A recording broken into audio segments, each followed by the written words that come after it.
57 வயசுல ஒரு அம்மா டிவோர்ஸ் கேட்டுச்சு. பயந்துராதீங்க.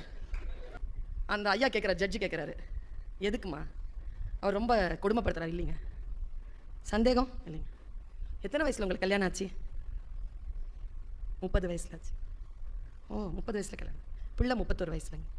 என்ன குழந்தை? பெண் குழந்தைங்க. ஒரு குழந்தை தானே? ஆமாம். அவளுக்கு கல்யாணம் ஆயிடுச்சுங்க. எப்போ ஆச்சு? அவளுக்கு 25 வயசுல பண்ணிட்டோங்க. இப்போ ஒரு வயசுல கையில் குழந்தை இருக்குங்க. ஆள் குடிப்பாரா?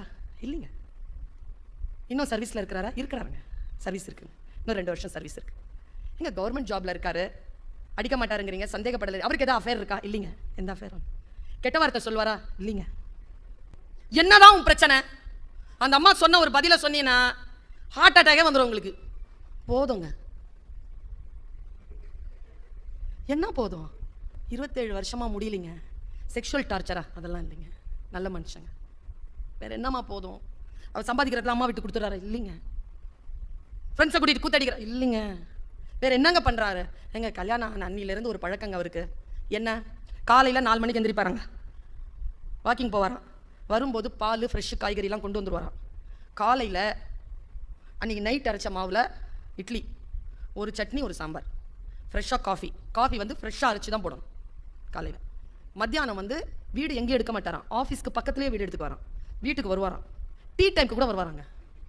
சுண்டல், டீ குடிப்பாராம். கண்டிப்பாக ஒரு நாளைக்கு ஒரு சுண்டல் மாறி மாறி இருக்கணுமா.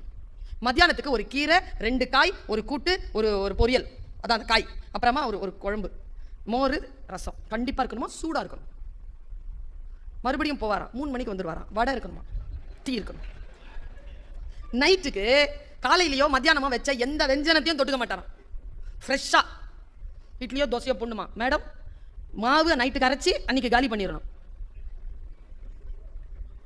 போதும்ன்றுச்சுங்க அந்த அம்மா. ஒருவரை ஒருவர் இட்டு நிரப்பிக் கொள்ளாத வாழ்க்கை ஒரு வாழ்க்கையா? விட்டு கொடுக்காத ஒரு வாழ்க்கை ஒரு வாழ்க்கை.